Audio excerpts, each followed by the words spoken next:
First things first, hopefully you will have noticed that I'm not Keith Moore. Unfortunately, Keith was taken ill yesterday, so I've had to stand in at short notice, but I do work in Keith's team, and thankfully I do work on social media, so should be in a fairly good position to talk through Santander's approach to social media.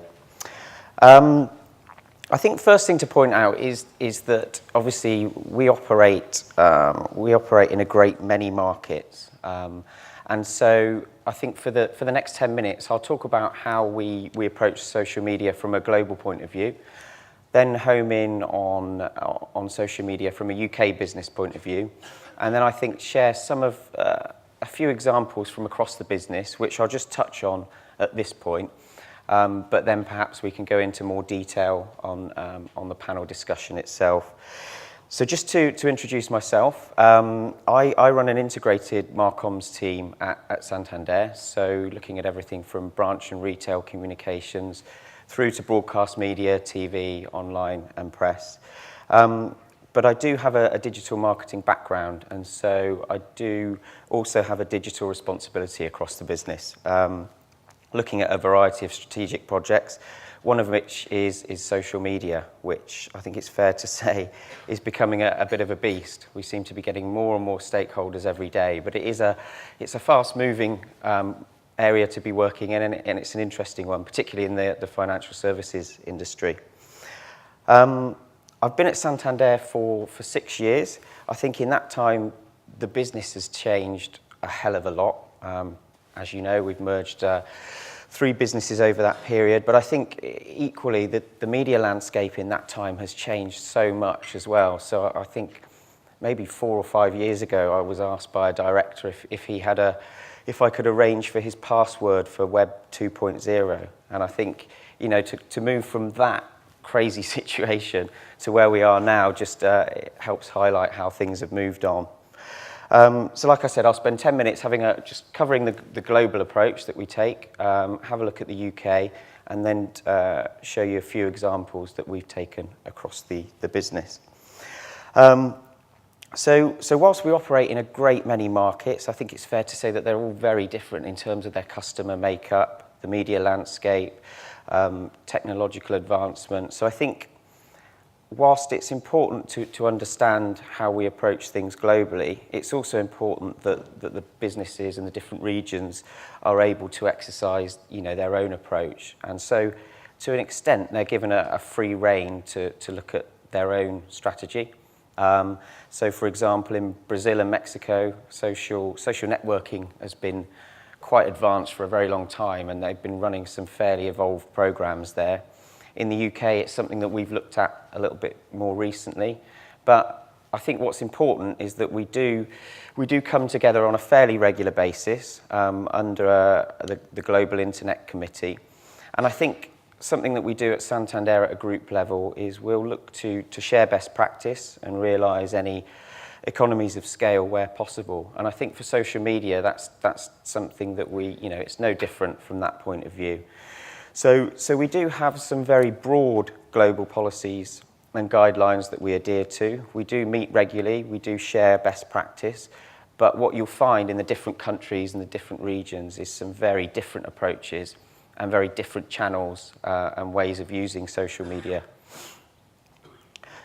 So moving on to a sort of UK business point of view, in many ways we take a similar approach there. I think as Ian touched on, social media has benefits across so many areas of the business, PR, marketing, customer service, and I think in many ways to try and share objectives across the piece is almost too broad a thing to try and achieve. I think because it sits across so many areas, I don't think it naturally belongs or should be owned in any one particular area. And we kind of reflect that in the way that we approach social media in the UK. So we will have representatives from different areas of the business, but we will have our own strategies. So, for example, the customer services team, they will use Twitter in a very different way to our media relations team do. Quite often in brand and communications, we'll actually look to Facebook or YouTube. So I think I think it's important that the different areas are able to flex social media in the ways that best suit them, and that's the approach that we take in the UK. So in a similar way to the global committee we have across the group, we also have a UK social media committee, and I think on this slide here I've tried to sort of make the sizes of the circles relate to how big a stake the different parts of the organisation have. But I think it's fair to say that it is important to involve all areas of the business.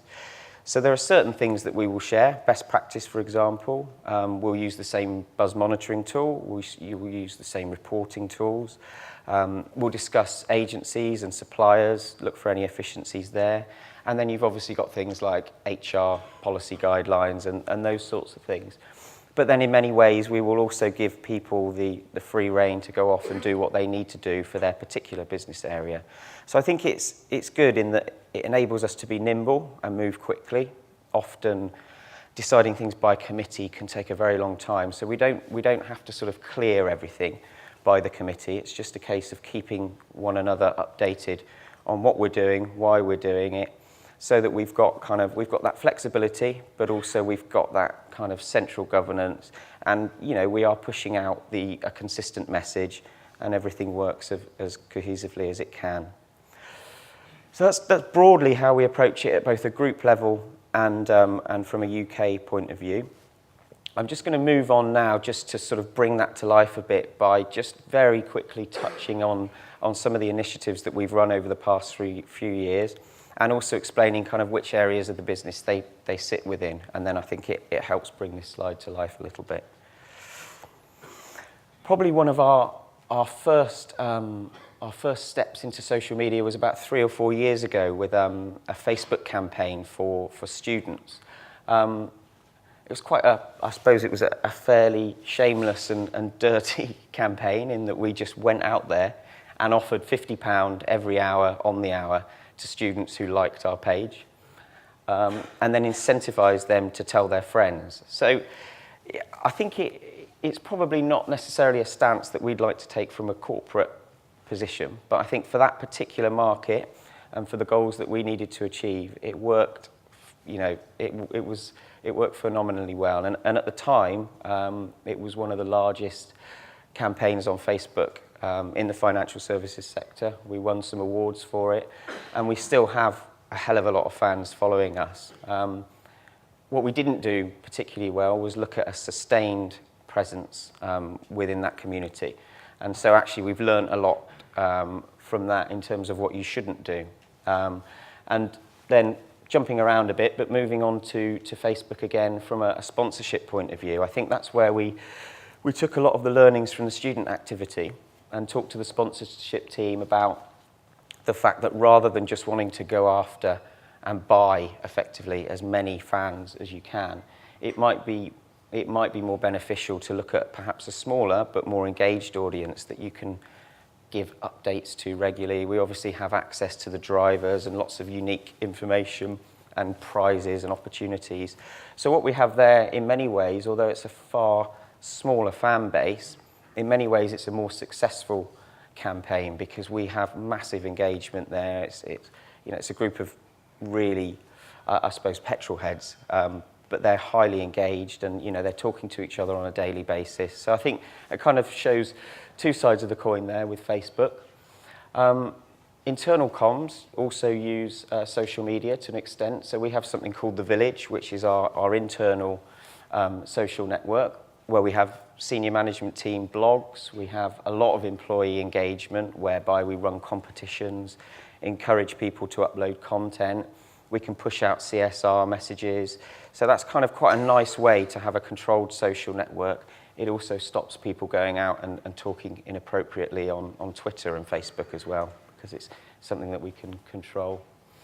I think this also demonstrates kind of the range of channels that we've used. So we used YouTube recently for two reasons, really. The sponsorship, it was almost a dual approach. We had the sponsorship team who were looking to kind of announce our deal with Rory McIlroy. So it was the first campaign that we'd used Rory.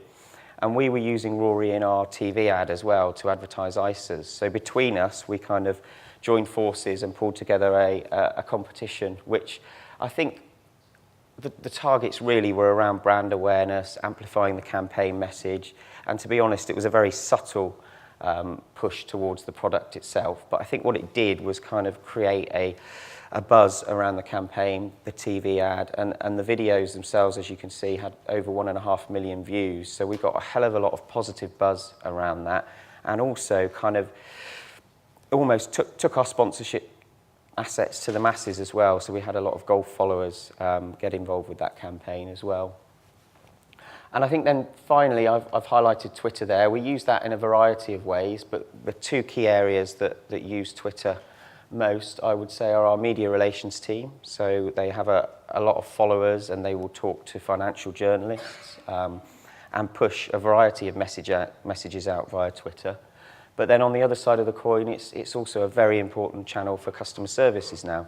And that's something that's handled in a completely different area by our manufacturing division. So I think with all these activities, where appropriate, we will link from one to the other. We'll share best practice. But in many ways, these campaigns have a life of their own, and they're not necessarily tied to any rules that we have to adhere to, across the board. So I think that gives a flavour of how we approach social media at Santander. It's not necessarily the right model for all businesses. I think we'll probably all agree there is no formula that you can necessarily apply across the board. But for us, a large global business with lots of fingers in lots of social pies, I think this works well for us.